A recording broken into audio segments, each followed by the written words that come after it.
I know how difficult and challenging it is to bring an institute from the ground zero to the stage where it is now. The topic that I chose for myself, because I don't have this vast experience of my predecessors, is to focus on a narrow theme, which is IIT that I know, and figure out what IIT has done and what can it be compared with, for example, another institute after which it was modeled, and where are we vis-a-vis that, and in terms of both the resources and accomplishments. So there is no question, IITs are famous and they are a name brand. And as a matter of fact, in 2003, in a famous TV program called 60 Minutes by CBS, Leslie Stahl has created a program, and the conclusion was you put Harvard, MIT and Princeton together and that will be the status of IIT in India. And indeed, that actually has given us several comics. You have this Dilbert comics. At the India Institute of Technology, I learned to use my huge brain, but I try not to frighten ordinary people with any gratuitous displays of mental superiority. For example, I no longer reheat my tea by holding it to my forehead and imagining fire. Or this other one, since I became project manager, no one has returned my calls or responded to my emails. Luckily, I am an IIT graduate, mentally superior to most people on earth, so I finished the project myself. Are you tired? I am trained to only sleep during national holidays. So IITs have actually been very famous, and this is evident in society today in India. We have, for example, JEE 2017, 12 lakh students appeared. 11,000 students are admitted finally into IITs and various IITs. The success rate is less than 1%, whereas in comparison, admission into MIT is success rate 8%. The placement is, of course, only speaks about the top placements, people who have been given the highest salaries and whose names appear in the newspapers, 1.3 crores to 2 crores.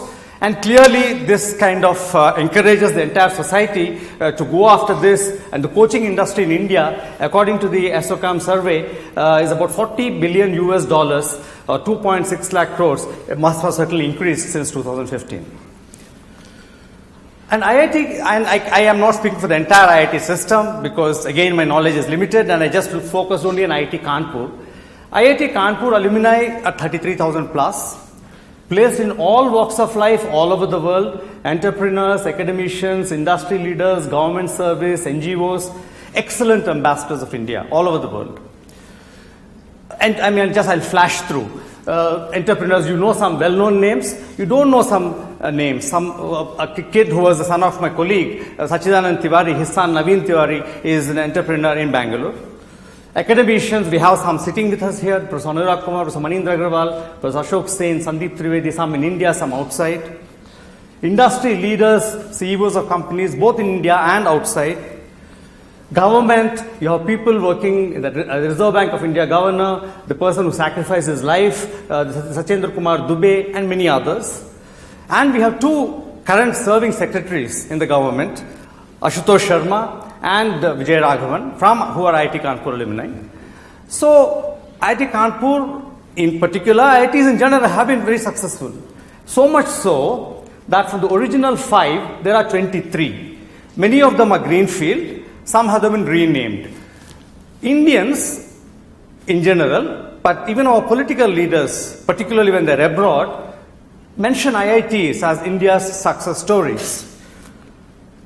So they're very successful. Then why are we there is still some kind of a rumbling behind. If you are very successful, is it all okay? Is everything honky-dory? There are many surveys who might not agree with all their criteria, but the fact remains that none of the IITs are in the top 100 universities of the world. Even if you don't agree that IITs do not fit to the university's definition, they are not in the top 500. And in one of the rankings, which is the Times Higher Education ranking, IIT Bombay is within the 350 to 400, whereas Kanpur, Delhi and Kharagpur are between the 500 and 600. So of course this question worries people, it should worry us, and we should see where are the other institutions vis-a-vis us. So I chose MIT because MIT was one of the institutions which had formed this part of the KIAP to form IIT. So just look at the history very briefly. MIT was established 1861, IIT 1959. The campus acres of MIT is 168. IIT has 1,055, alumni 133,000, IIT has 33,000. Currently, MIT has 11,376 students and IIT has 6,478. UG to PG ratio is roughly 2:3 in MIT. IIT is the other way around. The faculty is 1,040. Faculty here means all professors, assistant professors, associate and professors, and there are other teaching staff. IIT Kanpur has 408, of which 28 are the females, whereas in MIT it is 227. And similarly, you find that in the UG to PG ratio, there is substantial gender equality in MIT. The PhD students in MIT is 3,878, whereas IIT Kanpur is 1,400, and a large number of postdoctorals work in MIT. It's not this figure I could not get from IIT Kanpur website, but I know from personal experience it's not very large. The visiting scholars from all over the countries visiting MIT for periods more than 3 to 4 months is around 540, almost negligible in IIT Kanpur. The international presence in MIT is 3,003 from 123 countries. Whereas in IIT Kanpur, the number that I got is from the annual reports, but I do not really know if these are 50 are there or not, but this is I have to believe this number because I extracted it from the annual report. The performance. The research publications, as I extracted from the Web of Science data, these are just numbers. I don't know where they have been published. That would require a further analysis. But even if you just take the performance, last year, 2016, MIT has 7,560 publications. IIT Kanpur has 1,056. And of course, from chemistry, we can take pride that still in IIT Kanpur, chemistry is driving the publications. And honors, MIT has got so far 89 Nobel laureates since its inception. 58 medals of National Medals of Science, 48 MacArthur Fellows, and 15 Turing Fellows. IIT Kanpur has done pretty well nationally. We have very few international recognitions, one of them is sitting here. But otherwise, we have not done, at the international level, our performance has not been that good. Not only that, MIT wears very, very proudly on its chest the fact that research is the basis of MIT. It says the soul of MIT is research. It is broadly, it is written very, very boldly on MIT. For more than 150 years, the institute has married teaching with engineering and scientific studies and produced an unending stream of advancement. Many of them are world-changing. And they don't, and these lists doesn't contain all the Nobel Prize winning achievements. They are associated with technology like high-speed photography. Already Anurag has told about the microwave radar and many such achievements from 1930s onwards. In the last decade, for example, you had designing computer techniques that automatically decipher ancient languages, new radar technology, and before year, they also were involved in the detection of gravitational waves along with 2 other labs. So clearly, while IITs have performed pretty well, in terms of the overall research performance and its impact, I think there is substantial to be still done. Let's look at the finances, because this is also very important. The total expenditure of MIT, and MIT includes a campus in Cambridge and a campus in Lexington where they have a national security center, is $3,350 million, which is 22,000 crores. Of which the research expenditure is $1,480 million. And this is very important because many people in India over the coffee table think that most of the research carried out in American universities is private funded. It is not true. Most of the research is actually also still driven by federal funding, and 85% of this money comes from federal funding of various agencies: the National Science Foundation, the National Institutes of Health, the Ministry of Defense, and so on. And if you compare this with what we spend, I may be wrong here and there in my numbers, but I extracted from what I could get from the annual reports. Typically, per year in IIT Kanpur, all of our faculty are able to get from extramural resources about 125 crores, and about 150 to 200 crores would be the support from a planned expenditure. So the total expenditure that IIT carries out in research is around 275 crores. And if you compare this number with what our organizations spend, the DST's annual budget is 4,600 crores, the DBT is 2,000 crores, the 37 CSR labs and the headquarters have 4,100 crores, and the MHRD higher education expenditure is 34,000 crores from last year's budget. So therefore, clearly, while finances are not everything, there is substantial difference in terms of financial input, in terms of the organization receives. This is one institute, which is the MIT, which is receiving this kind of financial support. But MIT is not satisfied with the money they are getting. Last year they raised a campaign, MIT for a Better World.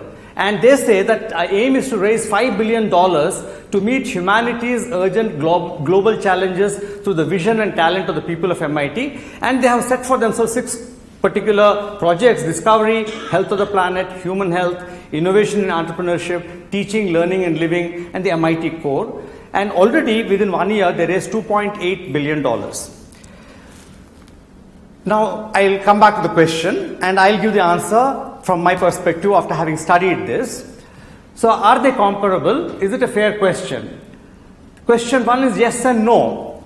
They are comparable but not in all aspects. They have done well, IIT have done well, but I would say very well in undergraduate education and reasonably well in research, but its research has not been world impacting. There have been a few isolated cases which have been fantastic, but otherwise, while it has been good, it has certainly not reached the standards that the world expects from a university which is in the top 10.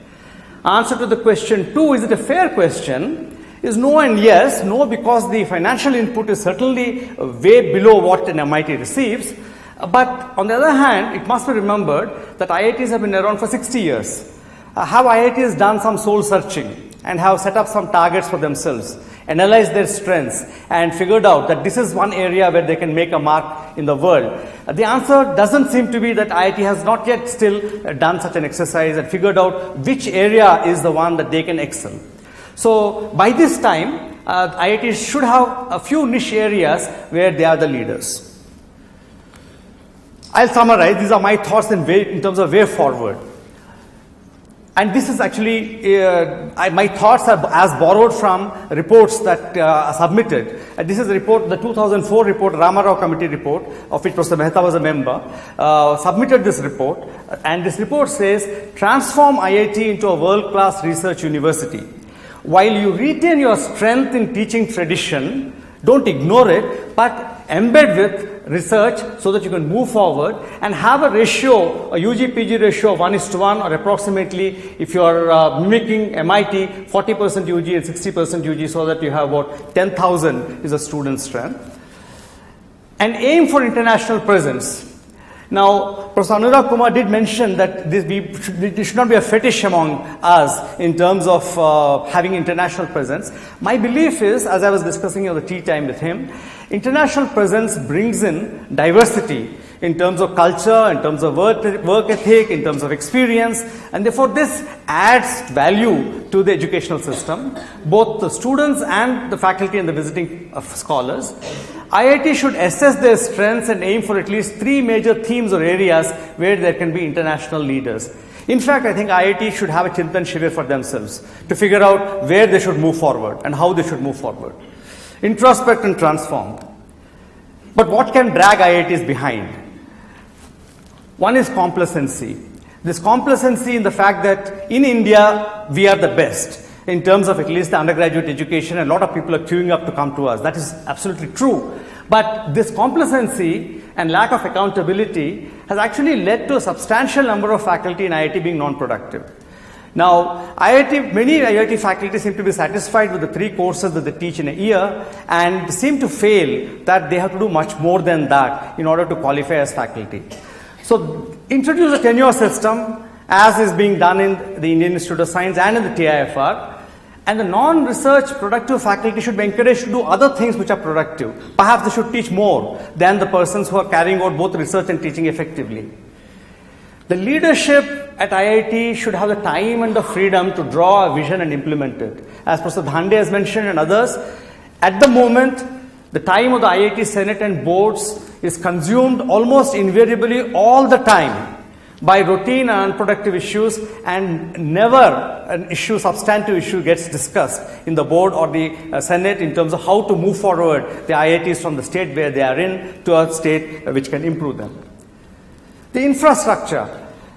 Now, we have seen our roads and we feel that our roads are very good and we are happy with that. And when we see that the road doesn't have a pothole, that must be a fantastic road. But our infrastructure that we see is good in IITs compared to our standards, but no, not really to a world standard. We have to constantly upgrade our infrastructure, both academic and other infrastructure. And we are susceptible to interference in functioning. We have to admit this. Policies that are dictated to us from elsewhere, IITs are forced to implement them willingly or non-willingly, with preparation or without preparation. So this has impacted IITs.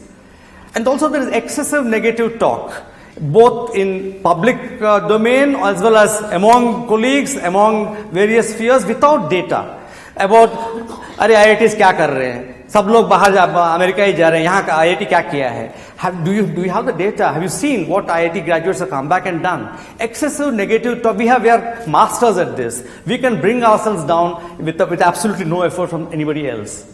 And finally, killing the goose that is laying the eggs. By thinking that overnight we can have 50 IITs in the countries, or renaming an existing institution into an IIT can transform something mediocre into excellence, I think it's a fundamental mistake. It can never happen. It's common sense, we know that, but we succumb to political compulsions and do this, and this is not going to lead us anywhere. It's actually going to bring down the entire name brand of IITs. Thank you very much. I hope I'm within time.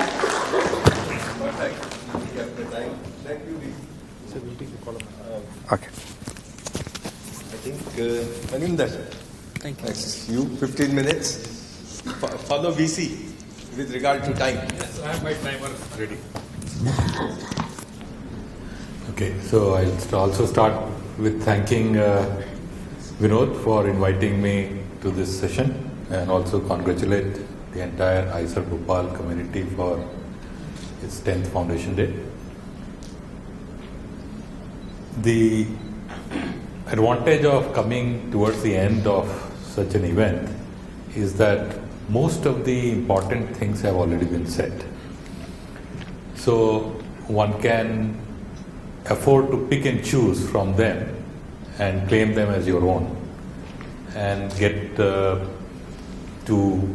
still cover the entire breadth, because the predecessors have done such a wonderful job of doing that.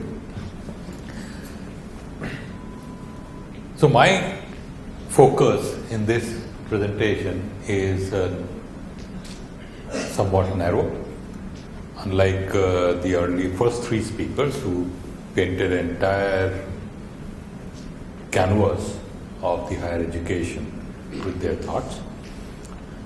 I am only going to look at one aspect, a very important one, but nevertheless it's just one aspect in the higher education, which is research.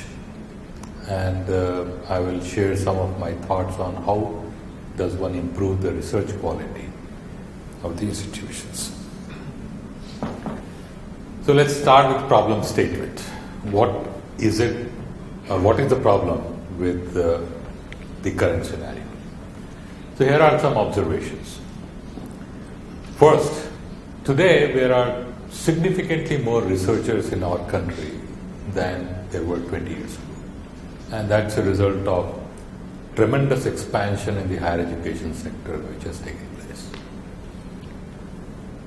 At the same time, of course the volumes have gone up in terms of research output, but if you look at or enumerate truly impactful research that has come out of our universities, that number hasn't really registered the same increase as the volume, overall volume has. In fact, some may argue with justifiable reasons that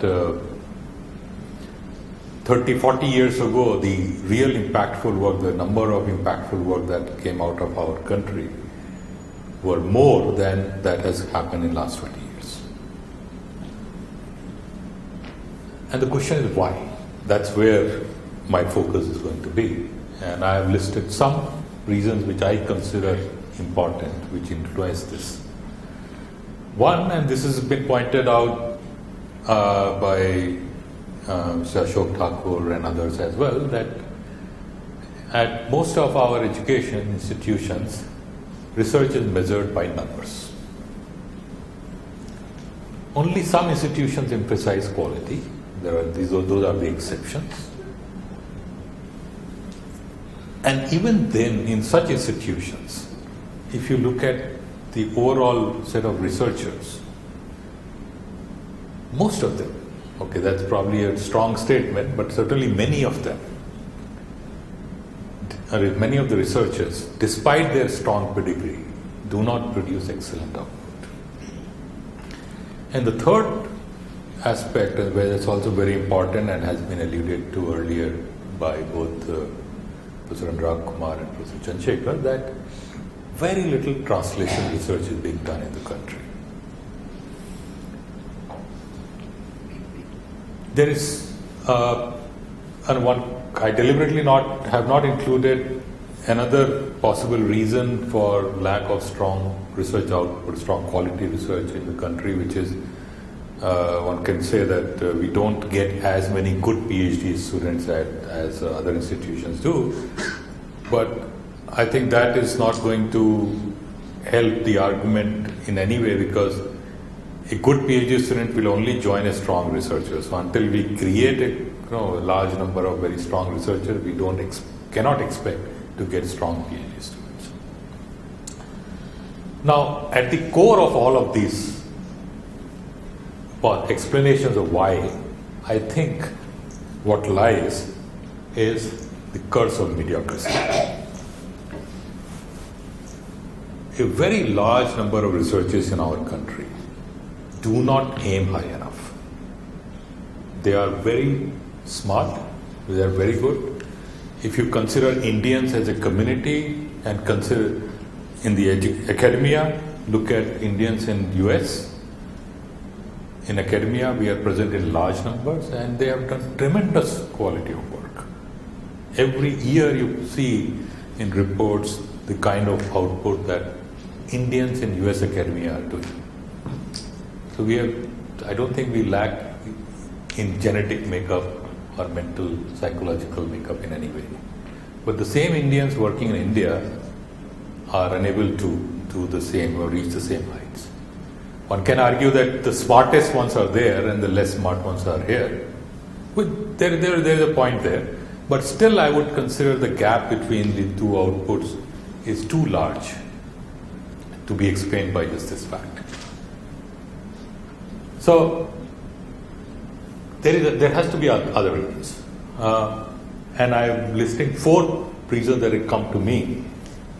And some of them are this focus on numbers is again a repetition of what I said earlier. That's one reason that we seem to be too focused on numbers. Lack of resources, Professor Chandrasekhar pointed out, just comparing IIT Kanpur with MIT, the kind of resources they have, we don't. There is another one, which is particularly applicable to the researchers who are trained outside India and they come back to Indian academia. They come to an Indian setup which is very different.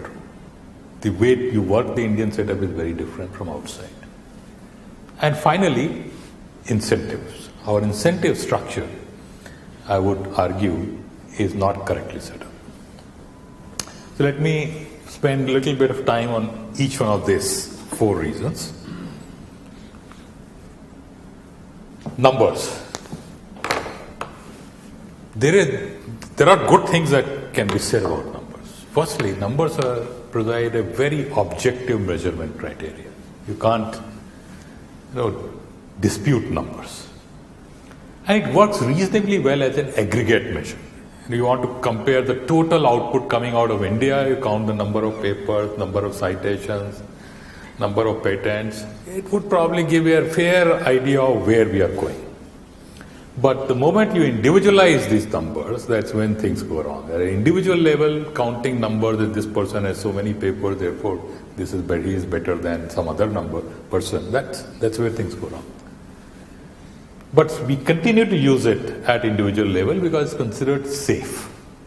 Nobody can contest that why did you choose this person versus this person, because you can argue, okay, his number is 17, his number is 12, therefore this person is better. And this is why, at least part of the reason why a lot of universities have adopted caste system, because that's purely numeric criteria. As an academician, we have also been to blame. We should actually take most of the blame for creating such a structure, because if you don't go by numbers, go by a subjective evaluation criteria, then we have to be honest in evaluation. If you are not honest in evaluation, then there is going to be a problem. At the same time, if you only exclusively focus on numbers, it naturally encourages mediocrity and as well as unethical practices. It is clearly seen in these predatory journals which are mushrooming all over the country, who are listed in various worldwide lists, and then you get your numbers through those journals. So that's a one very important problem that we have to find a way around. Availability of resources, of course, I think Professor Chanchekar has highlighted this much better than I can do here. I just summarize that funding level of Indian institutions is at least an order of magnitude less than the top institutions outside. But I would argue further that it doesn't completely explain away the lack of impactful work. Because the funding, whatever it is today, it has 10 years ago or 15 years ago what it was to what it is today, there is a huge jump.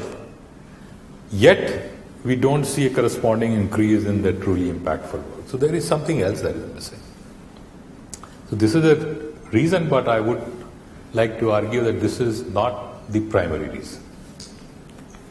Similarly, adjusting to Indian way is only applicable to a small set of, fraction of researchers.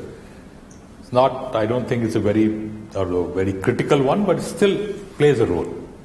Because in India, the services are completely unprofessional. Somebody coming from the US expects basic things to be handled very simply, but here you need personal intervention at every stage to get things done, which many people are unable to manage. I can share with you a story.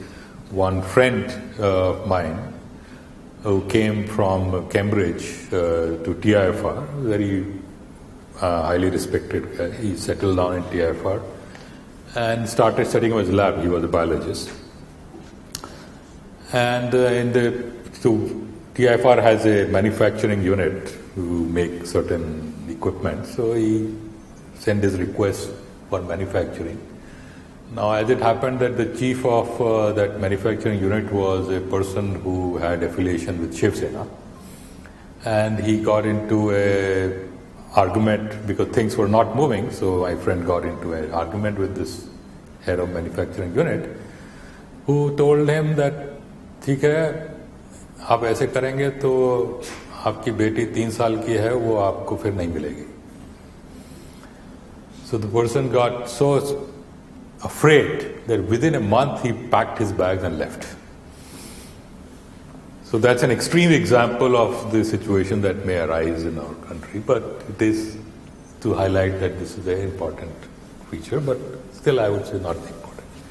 This, I would like to argue, is a very important one. Our incentive mechanism is wrong in academia.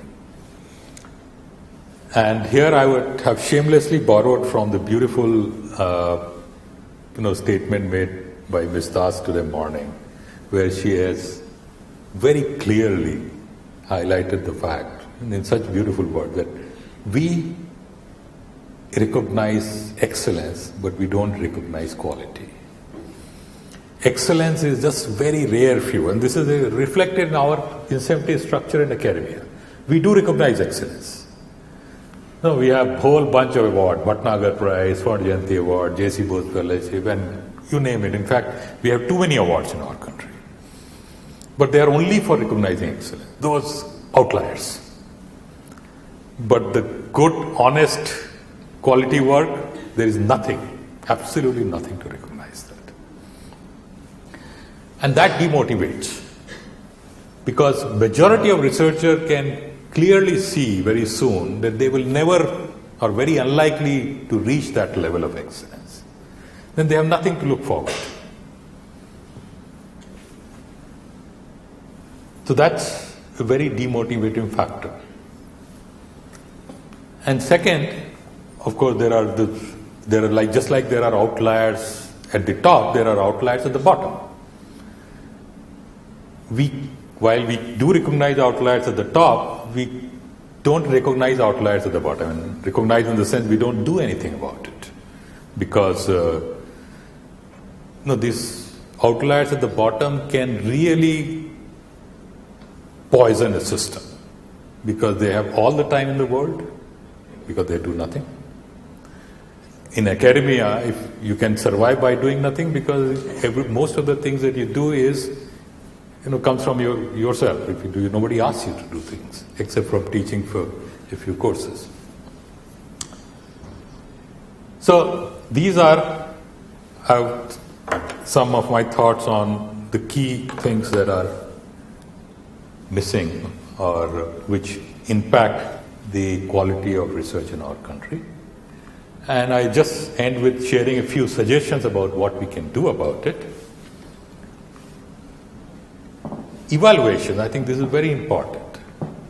Then we have to get away from the number-based system.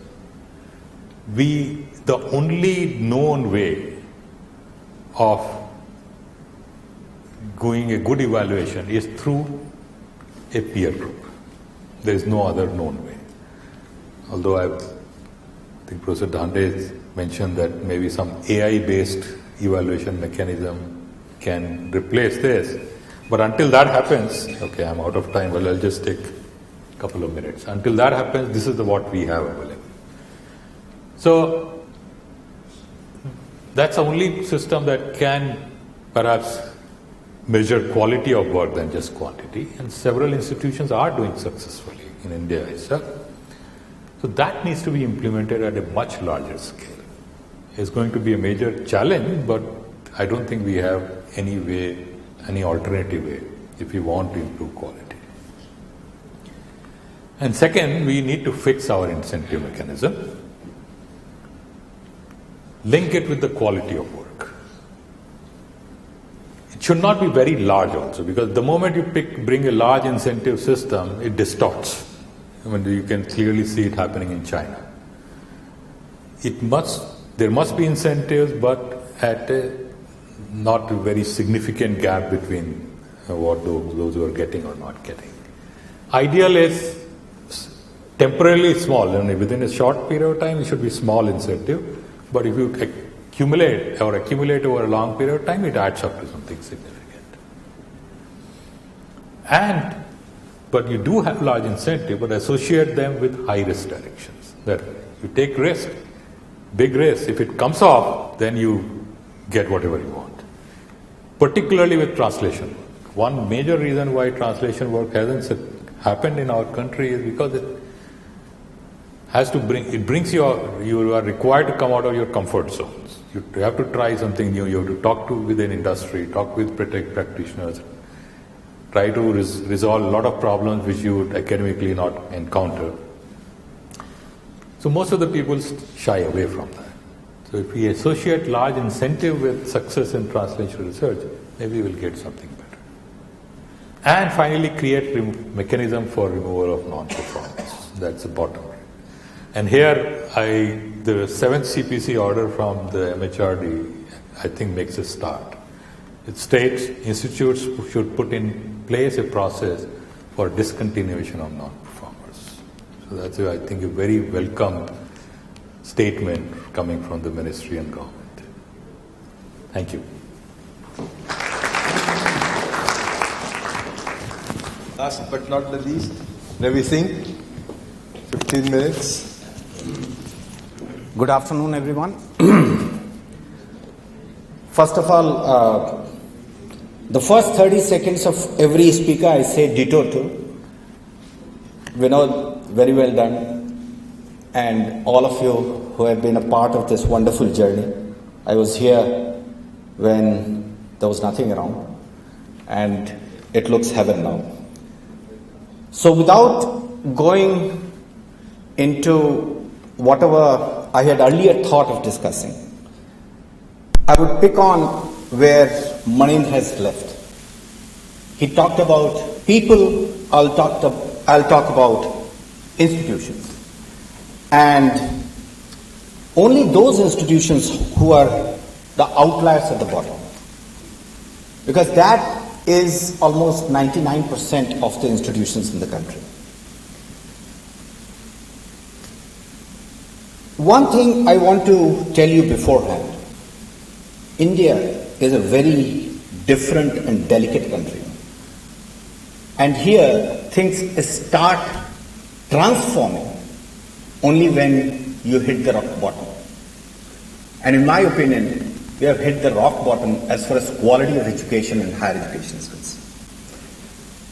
And therefore, these are some of the questions that came to my mind. I'm not going to answer all, but yes, there are certain statistics which have been oft repeated. And these are the statistics, everybody knows about it. The problem is at the second tier. And that second tier is where my focus lies. Manan also said, I am also saying the same thing, that we have islands of excellence, but the sea of quality or sea of mediocrity is not available. And that is where the problem exists. How to get to that sea, how to motivate them, how to do the surgery as Vinod said. लेकिन surgery में बड़े सख्त हाथों से जो हिले ना उससे करना चाहिए. And therefore, a lot of things is on the heads of the government and the bureaucrats. What we have seen is that I'm going to make a statement which maybe Madam Das and Ashok Thakur may not like, but most of the time, realization in the government is a luxury which comes with age. And that age, day zero, starts when they retire. Most of the time, people, everybody is talking about that 25 years we have been talking about the same thing, but has anything happened? It has not happened only because when we discuss and we say things, somewhere, somehow, political compulsions come into the way of defining it. When I'm talking about ranking and accreditation only, most of the accreditation and the ranking frameworks or the quality parameters have been discussed, deliberated, agreed upon. That at least the first step towards quality is try to inculcate motivation of teachers, the infrastructure most of you talked about, the governance and curriculum. If these four basic things, at least in the bottom of the pyramid, if you can ensure, and not only ensure through a compliance mechanism, but with a mechanism which inculcates a lot of competition, then only it can be done. We in Quality Council of India, we know how to assess things. We also know where the issues lie. Whether it is done through peer evaluation, but as Manin said, and as Professor Dhande also said, that whenever you have peer evaluation at the bottom of the pyramid, a lot of biases come in. And these biases, in fact, distort the assessment. And therefore what we started was that we totally delineated the peer evaluation of any institution. And we started doing it with quality management expert or QMS experts. That you start doing it, you have an objective parameter, go, get the data, and we will analyze it. And as Adil mentioned in the morning, that there is a lot of AI tools that can be used in order to assess the basic quality in an institution. When I talk about all these things, there are a lot of things that somehow have not made a lot of sense in the bottom of the pyramid. And one of those things is that somewhere we have lost touch with what we are teaching and what the kids are learning. And while going through, I got this very good story where two kids were playing and one said that I'm teaching a sport to throw a frisbee, and the girl says that he is not throwing it. And the guy says that I said I'm teaching him, not that he's learning. And that is where the basic problem lies. We have somehow or other disconnected ourselves with what we are teaching, and we are not evaluating whether the kids are learning or not. And if we are not evaluating, how are we saying that we are the teachers in the higher education system of the country? This is one of the major problems that we face when we go to the outliers of the bottom. Some of the key challenges that we have talked about, there are some simple solutions. If somebody wants to have it. The teaching quality, we have been talking about teacher training. We have been talking about accrediting the teachers. You can either say that it is peer evaluation, or you can say that it should be done by an independent authority, so that at least a basic quality of the teachers is maintained in institutions. One of the major problems that we face in bottom of the pyramid is that you announce something. Something is prescribed, but whatever is practiced is not what is prescribed. People are not getting salaries. For 4 months in universities and deemed universities that you were part of, 4 months a teacher is not getting salary. And they are getting salary, even if they are getting some salary, after 4 months, they are getting 1/3 the salary. And promised that when the admission season starts, I will give you the arrears. The basic, when you talk about project-based evaluations and project-based systems, the main problem is that we have not had an examination reforms in the country. Affiliating system, everybody talks about. Technical universities, you talk about. Technical universities will act keeping only the bottom of the pyramid in mind. How are you going to create that quality that we are talking about? Within a class, if you are a good teacher, and if the kids are different, you have to somehow cater to the bottom of the pyramid. And that is where the quality of instruction also decreases. Then we talk about this government strategy. The solution is process audit. India in most of the cases have leapfrogged. For example, in economy, India leapfrogged from agrarian economy to a service industry or IT-based economy. In education also, we have leapfrogged from input-based to quality audit to suddenly a buzzword which is outcome-based or output-based audit. We completely forgot about the process. The process was the governance. Nobody knows in the bottom of the pyramid how to govern an institution. Professor Dande said, Lala has the last word. When we go for inspection in an institution, overnight all the BOG minutes are paid. All the academic council minutes are made. And that is the kind of governance model that we are perpetuating. And people from IITs, retired people from IITs are part of these systems. That is the irony.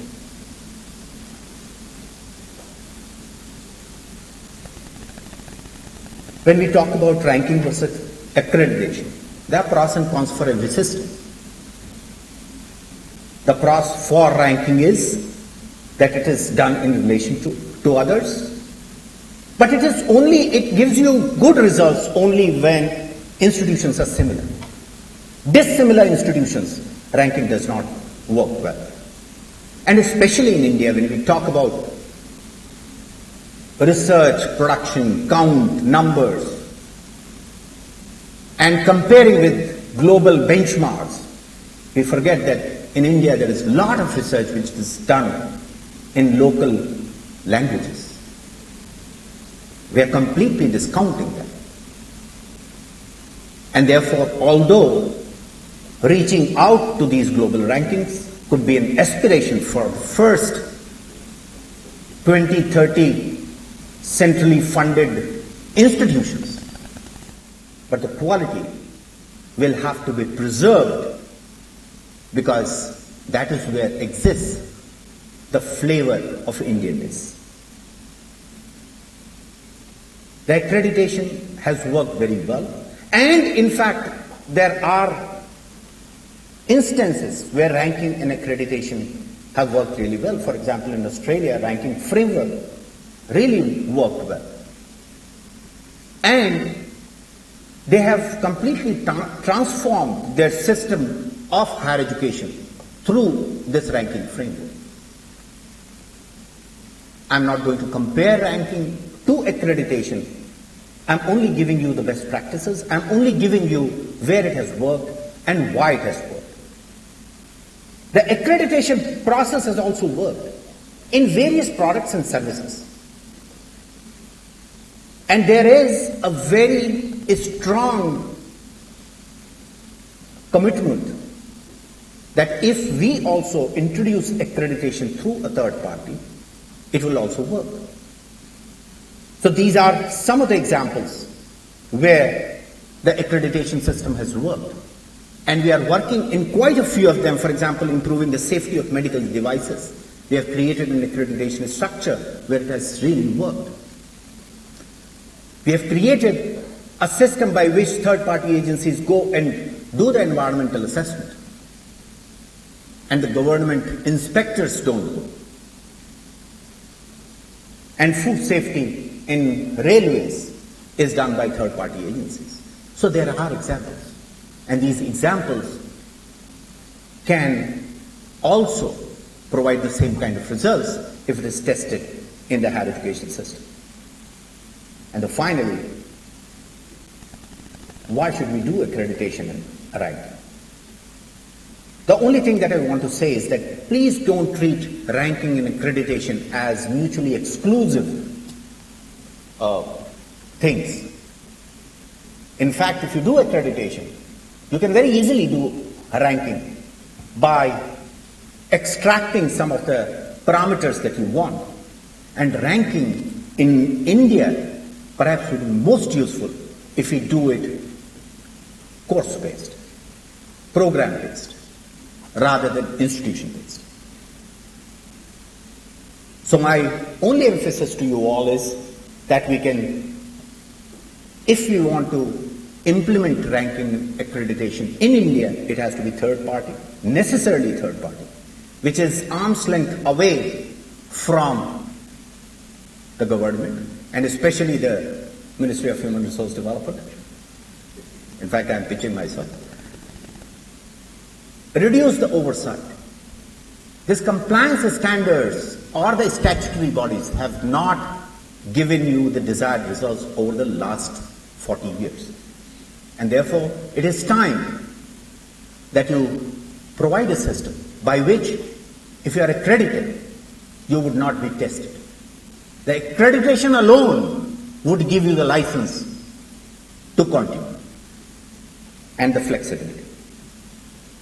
Everybody talked about autonomy, flexibility, with accountability. If you can provide that on the basis of accreditation, that would be the best system that we can implement in India. The only caution is that we are faced with a situation which is rock bottom. And I would like to give you a glimpse of the rock bottom that we have seen. This is one of the inspections that we did in Patna. Common room for girls. Go inside. Multiple targets. Just पास से photo दे दिया ना girls common room का project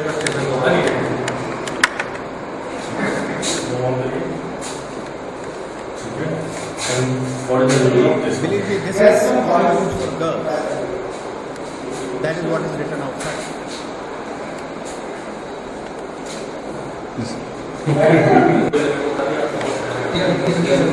There's the person who looks after the completed part. He does not even know what is there. इस month भी sir join किया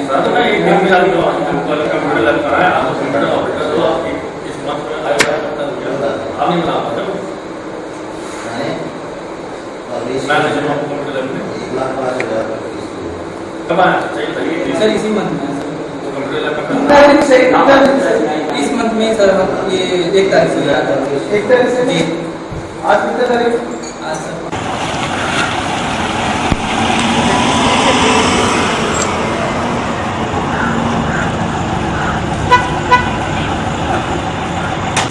इसका video डाल रहे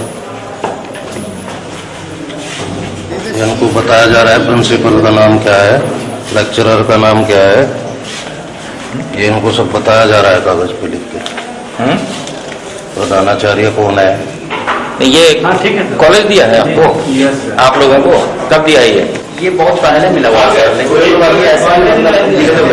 पहले मिला हुआ नाम नहीं, तो हम लोग लिख के प्रैक्टिस करें। B.Ed class where teachers are teaching them what is the name of a principal and who are the teachers in college. Thank you very much. We'll just take 2 minutes to assemble a few chairs and to do this. He's suggesting that all these speakers have occupied chairs here, then there will be questions. We have that much of patience now. There is an alternate way of doing it. we just put the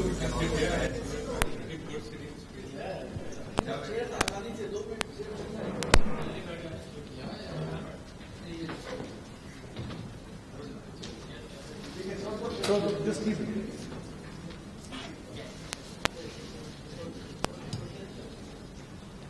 So now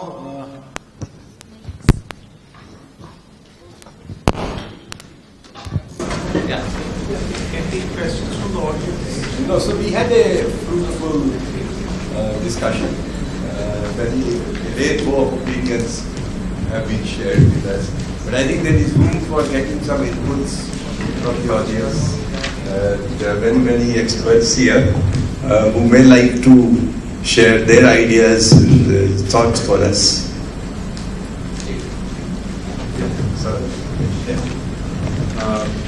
Thank you. Sarvapal is the director of IISER Bhopal. Thank you for giving me the opportunity, and thank you, Vinod, for requesting me to come here and attend this panel discussion. I think there are many points which are discussed, and particularly the research part, which has been very well discussed, because why we are lacking in research. And the final speaker, of course, mentioned about teaching, and I think that is where I want to start. There is no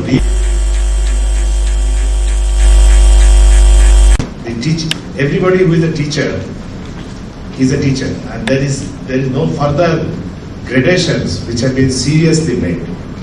And I think when you are talking of higher education, the teaching is the very, very important part. And I know that even in reputed institutions, the teaching is what the teacher wants to teach, as you said very correctly, and not what the student should learn. And if students are not learning, it's usually said, no, the teacher is very good, students are very bad. And I think we just wash that away. So one has to worry about how to improve the quality of teaching in this country. The second thing I wanted to mention, which has been mentioned by Anurag also and another speaker, that the industry link with academia has to be strengthened. And I think I have gone to many universities where I must say that they do not even know what is called patenting. Let alone whether people have a quality to connect with industry, that's the second part. There is no internal mechanism administrative mechanism within the university where people can even approach the industry. So they don't even know how to approach the industry.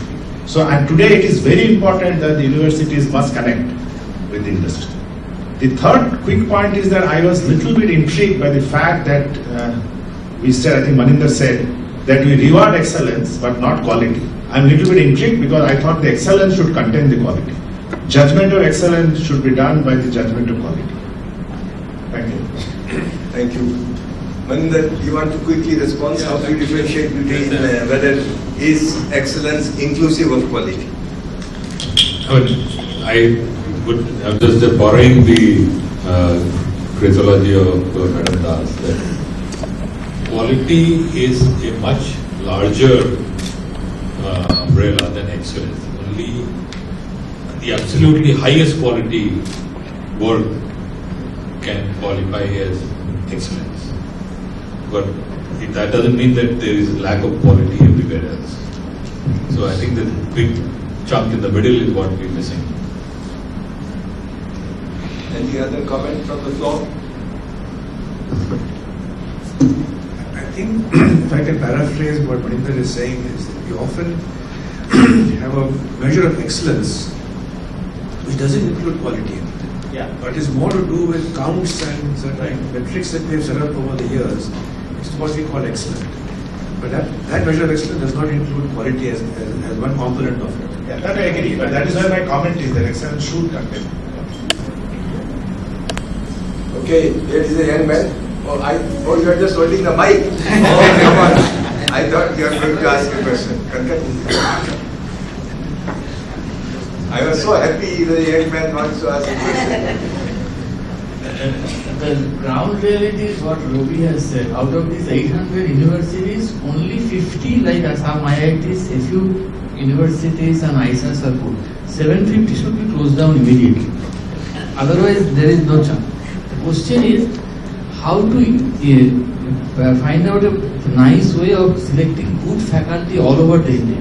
Because everybody knows how faculties are recruited in all big places by politicians and bribes and so many other things. And in many respected institutes are falling, like Presidency College. It was the oldest college and the best college. Now 50% seats are vacant. How to save this college? IITs can be pushed upward, but how to keep the other 750 institutes? And also the 800 universities is not enough for India. For 33 crores Americans, we have 4,000 universities. For 132 crores Indians, we need 60,000 universities. We do not have 50 good universities. How will we go to 60,000 universities? A lot of colleges. Somebody wants to take this? Yes. Respond? Related question. Yeah. No, identify yourself. आपको मैं जानता नहीं. Can I ask a question? No, first you identify. Yogesh Chauhan from IIT Kanpur. My question is on more of this, what we are saying, the rest of the 700 university, where teachers are teaching whatever quality, some BA or MA.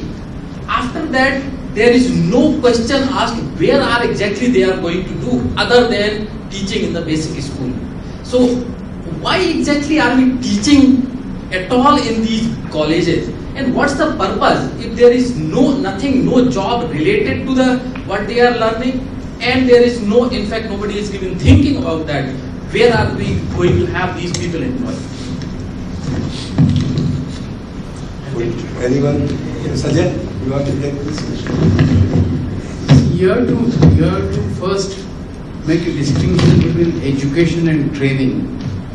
Education has got two distinct goals, namely to develop the mind of the individual as well as to make him or her ready for the market conditions. The second part is being done by the technical education or the technical courses very extensively. But the first part is missing in many cases. So the first part is that the correlation between the market forces and educational institutions should be studied very carefully, and educational institutions should not play only in the hands of the market forces only. That will be dangerous. No education system really accepts that actually. As far as the fact of the matter is concerned, that why do you go for education? if ultimate goal in life is economic empowerment, there were people, a lot of people who did not go for education and they became economically empowered.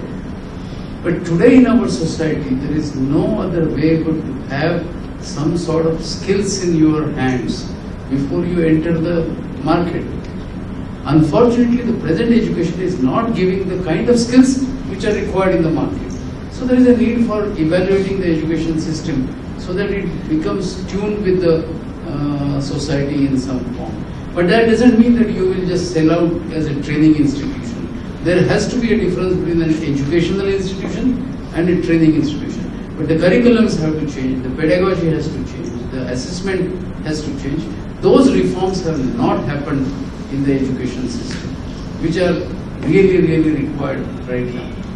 And we have got these regulators who will not allow you to change the syllabus. The IICTE is the most fossilized body. The syllabus there is very, very rigid. They don't allow to change. The markets are changing very rapidly. Skills that are required today for people to become economically empowered are changing very rapidly. IICTE doesn't change, and there is a modern curriculum. If you don't follow the modern curriculum, your institute will not be approved. So the kind of rules and regulations we have, even on academic matters, are very stifling to many of these affiliated colleges and technical universities. IITs and NITs are not part of this country anyway. I'd like to, first of all, thank you for a very entertaining and very thought-provoking set of recommendations. One thing that opened my eyes, and I'd like to make a suggestion. So I'm not asking you that much of a question as much as making a suggestion. All of us who've been the product of very elite institutions like IIT, as I look at this group here, you're all IITs, MITs, etc., etc., etc., and have done extraordinarily well. It is very easy for us to empathize with what is the issue with IITs and how to make them, and IISERs, etc., and how to make them outstanding. Right? But in essence, this is 99% of the problem. This is what you said, and ma'am, I think you highlighted, I thought it was a real eye-opener, which is, if you take all the IITs combined, it's less than 1% of the students that we train in our colleges, right? But the vast mind power of all the people in this room, to a very large extent, including me, right, because of my background and others, is focused on what can we do to make the IITs better and how do we get universities that are world-class, right? We all talk about that. How do we get 20 institutions of excellence? A lot of thinking and a lot of effort is going into thinking about how to make the best institutions outstanding, which is a wonderful goal. I applaud everyone for doing that, and we should do it, and hopefully I will help in doing that. But it just struck me that that attracts 1% of the problem. Jobs is such a big issue for our, for our country, with X million people coming to the job market every month and all of that. That somehow I never see the people like you who had outstanding experience and therefore could shape the higher education system pay as much attention to the question that ma'am raised, which is, I think, really an outstanding question, which is, in a sense, suppose the IITs didn't get any better than what they are today, right? Or we just left them to their own devices today. They'd still do actually pretty well. They may not be outstanding, but they will do pretty well. But I think if we left the middle, to its own devices, it will be a disaster for our country. If it's not already a disaster, it will be even worse. So therefore, my request to all of you and all of us, I am including myself in it because I have not thought about this. Why don't we take some portion of our thinking on higher education, or a large portion of our thinking on higher education, and put it against this question of how do we improve the quality of education for 99% of the people who are going to college, in addition to the 1% who, of course, we are all very proud of. So anyway, that's what I would encourage. University will answer, then I would like to answer. Sorry, I didn't mean to ask such a long question. Well, part of your concern has been addressed. मैं कहूँगा देर आई पर दुरुस्त आई. That is, there's a scheme called राष्ट्रीय उच्चतर शिक्षा अभियान. UGC's mandate is to fund only those institutions which are of some level. People below that level, they don't fund them, for your information. So therefore, for them, a separate funding, a huge amount we had, I don't exactly remember, but it paralleled the funding of through UGC. It is done by a committee headed by the secretary, which prepares 10-year perspective plans with the state governments. Like I said earlier, under the UGC dispensation, there is no dialogue with the state. Now here we sit with the state, and sitting with them make 10-year perspective plan. And this is also not something which you get it by right. There's a conditionality attached to it. Only those states and only those institutions which are committed to reform, they become part of the scheme. They said if you're part of the scheme, then you do these things, including governance issues, including quality of education. So that is fairly substantial, and through that, all these colleges about which you are concerned, 96% of the population, there are 40 million people, students in our higher education institutions, 96% of them will be addressed through this. And coming to your issue about so many universities, how do we cope up with these 40 million people? Well, I think firstly, most of these universities, which we call universities, are not universities. They are actually colleges, and also third-rate colleges. But through the state route, through the approval of the chief minister and the cabinet state, who are all party to it, they become university. They don the coat or mantle of a university. Similarly, deemed universities, we have a whole lot of them done through my ministry, my ex-ministry, very, very erroneously. So those are actually dental colleges, engineering colleges, not universities. And the second issue is that our universities are very small. For example, in foreign countries, the top universities are 30,000, 40,000 students. So that's a real university. So in order to meet those challenges, what we need to do is that there is a provision. Provision सब कुछ है हमारे देश में, पर उनका अमल नहीं होता. There's a beautiful thing which I used to keep pressing is about having autonomous colleges. Why do you want to be a university? Become an autonomous colleges. Existing colleges which have a good track record, but they are put under a stupid university which doesn't let them grow. But another very interesting thing which I found about about these autonomous colleges is that when we told them to want to become, that why don't we get more autonomous colleges, they say that the faculty doesn't cooperate, they don't want to work, because when you become a university, then you have to work hard, then you have to conduct exams and all that kind of stuff. Of course, degree will be of the same thing, but that is the problem. Nobody wants to work. There is no sincerity, just talk. After finishing my term in 2012, I shifted from IIT to the city of Pune. And they call it as the Oxford of the East, I call them Jumri Talaiya of the East. Because the quality is a very big problem. But then I dedicated my work to improving the quality of education outside the IIT into these colleges. And I'm going to give you some examples. Cummins College of Engineering for Women, which is a women's college. And Cummins gives them 2 crores per year. And very professionally, Cummins and 2 board members from USA, we hold quarterly meetings. The matrix of performance is very clearly delineated, and according to me, every quarter you can see what is the transformation happening in that college. Autonomy is a part of that matrix, and they got the autonomy. Postgraduate education was a part of that matrix. They got postgraduate education in some departments. Today they are an autonomous institution, inching every quarter step by step. And I feel that the CII has got that 100-100 scheme where 100 industries and 100 academic institutions can be married. And the CII in Pune has taken upon themselves to have 2020, at least in Pune area, the number of industries and the number of academic institutions can easily achieve that goal. Also, I must say that the government has created this autonomous college concept, which is helping a lot. One college which I am associated with for autonomous college, believe it or not, they have transformed in the last 2 years significantly in terms of their ranking, and they rank not on the basis of your NIRF, etc. In the states, there is a admission through the, so in Maharashtra, if you are number 1 or number 2, like COEP in Pune is number 1, who is number 2 is a big question. And so they go through different set of ranking.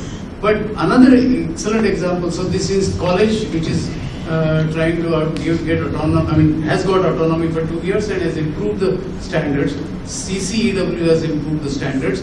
The third thing I would say is Professor Krishna Vedula of University of Massachusetts in Amherst has created IUCEE, and that is something which is trying to focus on improving the quality of teachers in technical education.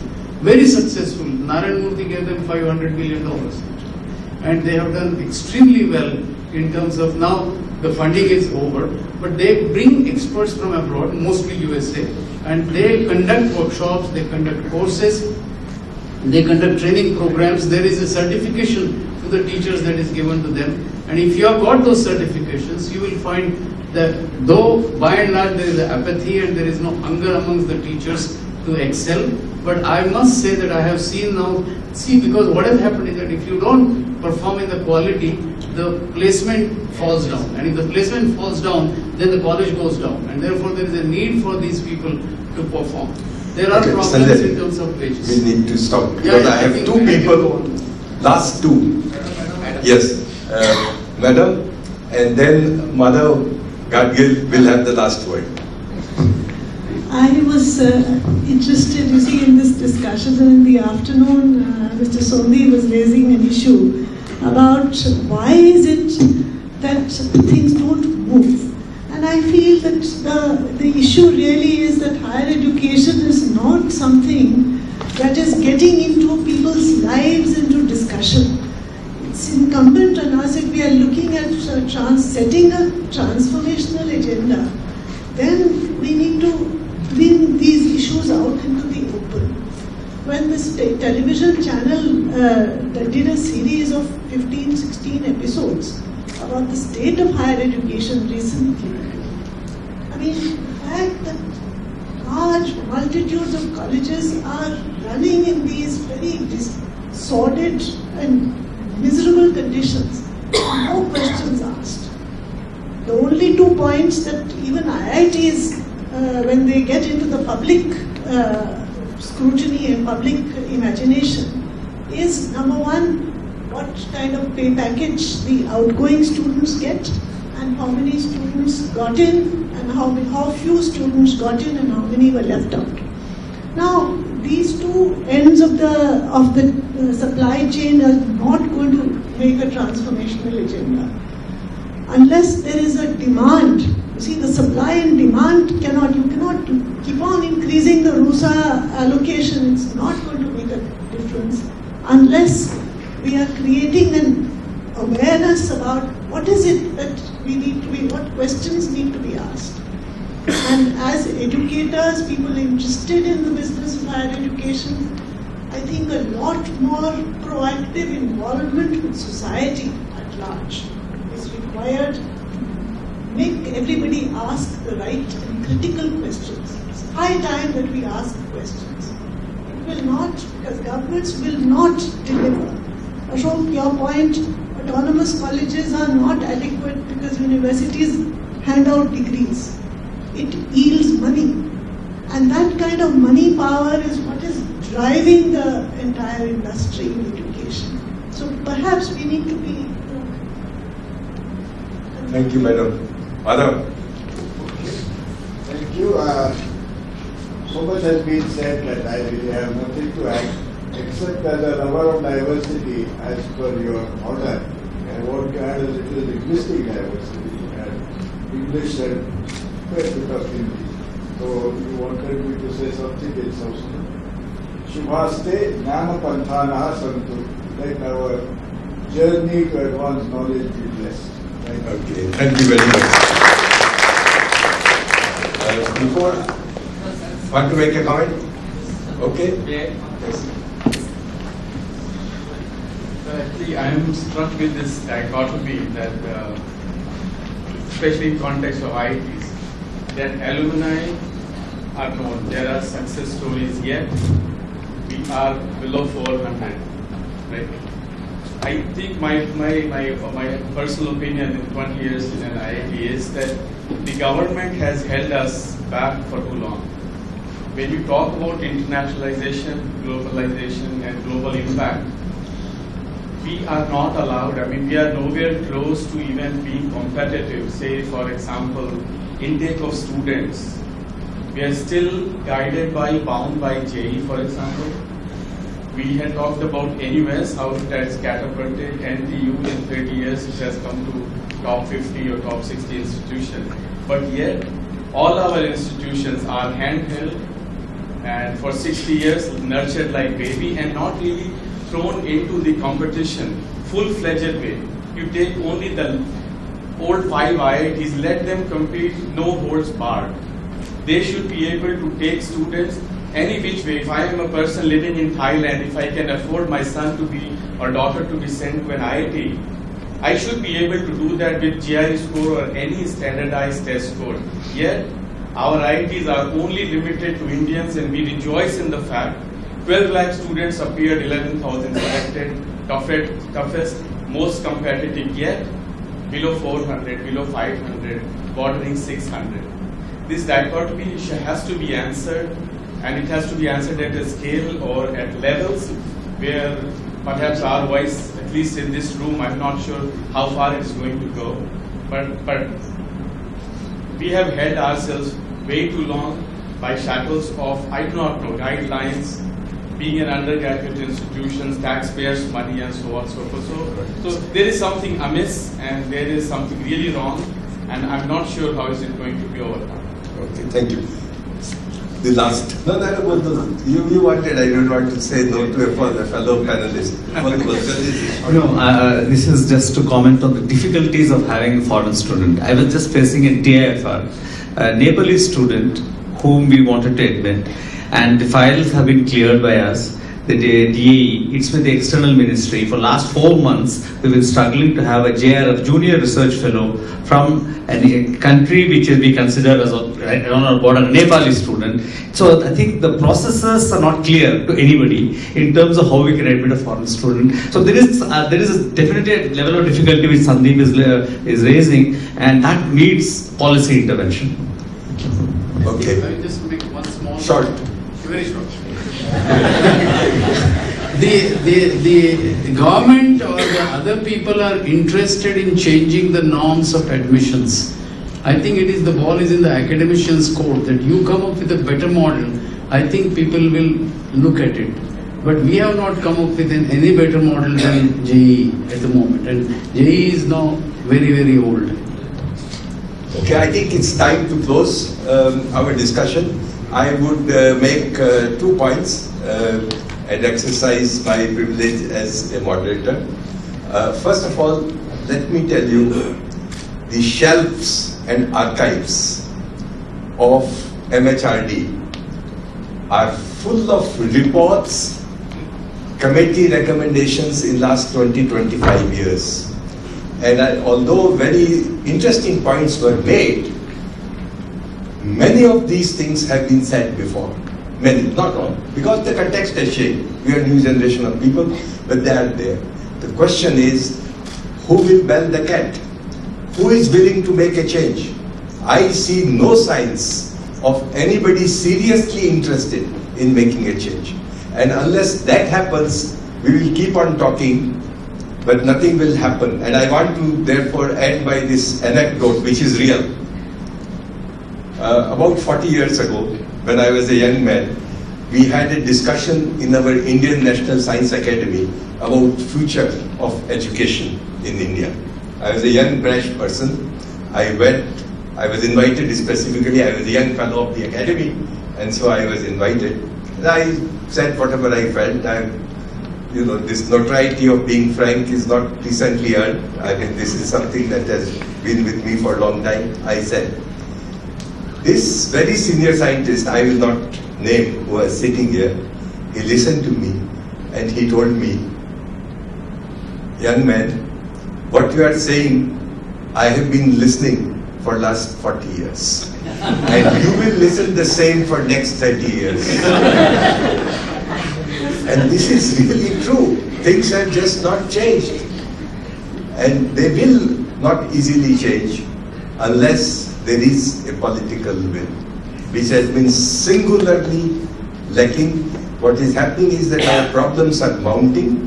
To change a system which now has 40 million students, and I think you had the statistics, more than 1.5 million faculty.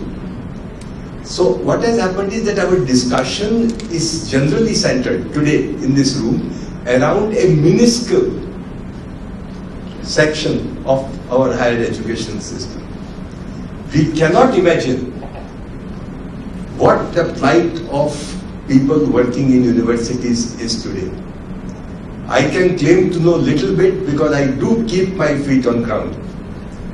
Although I am a product of institutions which are high-end institutions, but I interact, I give lot of time to the institutions which reflect the reality of India. The fact that they survive is itself a wonder. You can ask why are they there? Because even if they are closed, nothing will happen. So it is far too complex, and unless we have a high order political will, we will not be able to find a solution.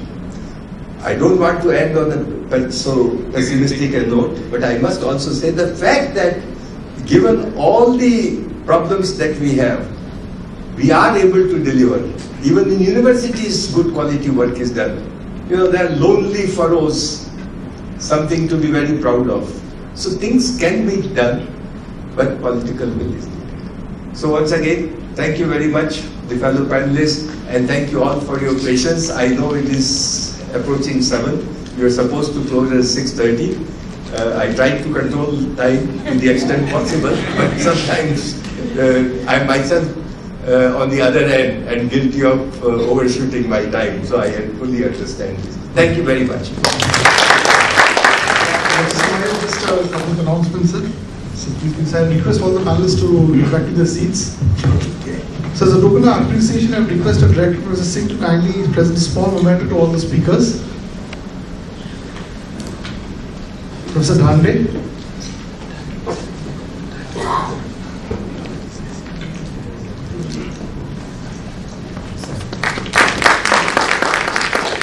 Shri Ashok Thakur ji.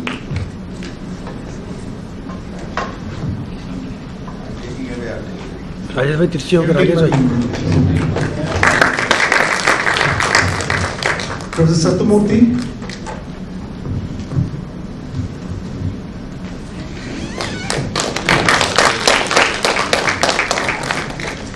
Professor Anurag Thakur, Anurag Kumar.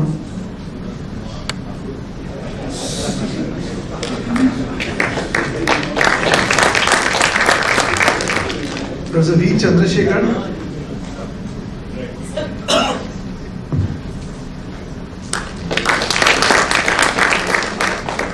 Professor Malindra Agarwal.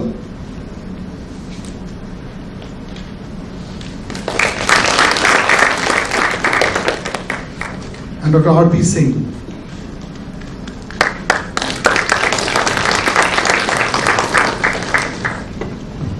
Thank you, sir. I now request our Board of Governors, Shri Vipin Sondhi, to kindly hand over a moment to Professor Mehta.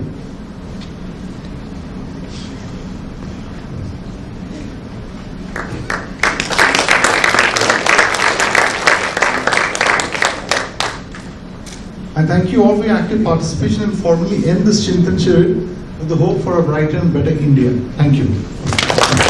Now, a small request to all the panelists. So for our 25th year perhaps, we'll have an archive. We request all of you to assemble here for a group photo. And the guests coming from outside, please join us.